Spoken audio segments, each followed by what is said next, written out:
everyone, in this video we will see how to do look ahead in regular expression. Look ahead in regular expression is matching a pattern one and only if a particular pattern is present after the match. So if the pattern is not present after the match, then the matching will not be happening. Okay, so we will see this with example. Let us match the 3-digit number which starts with 5.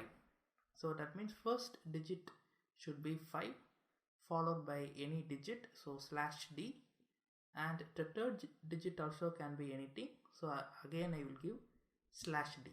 So this will match all the 3 digits which is starting with 5.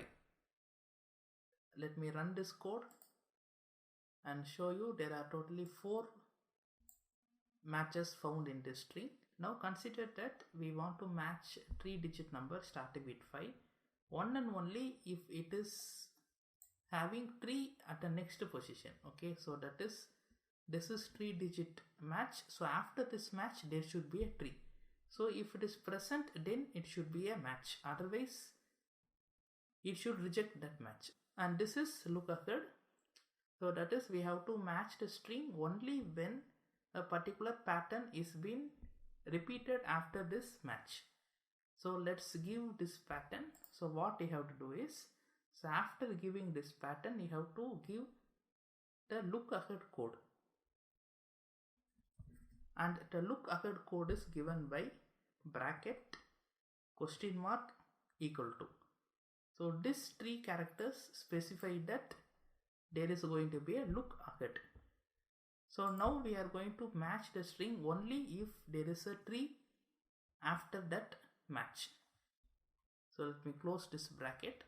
So now if I run this code, you can find that there is only one match, because for only one match 3 is being placed after this.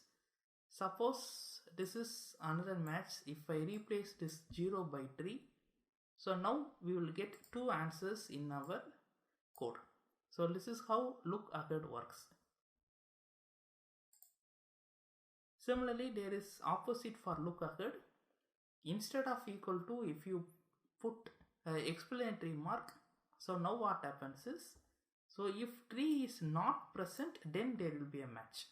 So if you put equal to, it is positive look ahead. That means if 3 is present, then there will be a match. If you put explanatory mark, it is called as a negative look ahead. That is, if 3 is not found, then there will be a match. So let's run this. So this is the first match, and you can see that it is not, 3 is not being placed after this particular match, so it is caught in this find all. Okay, so this is how look forward, both positive and negative, works.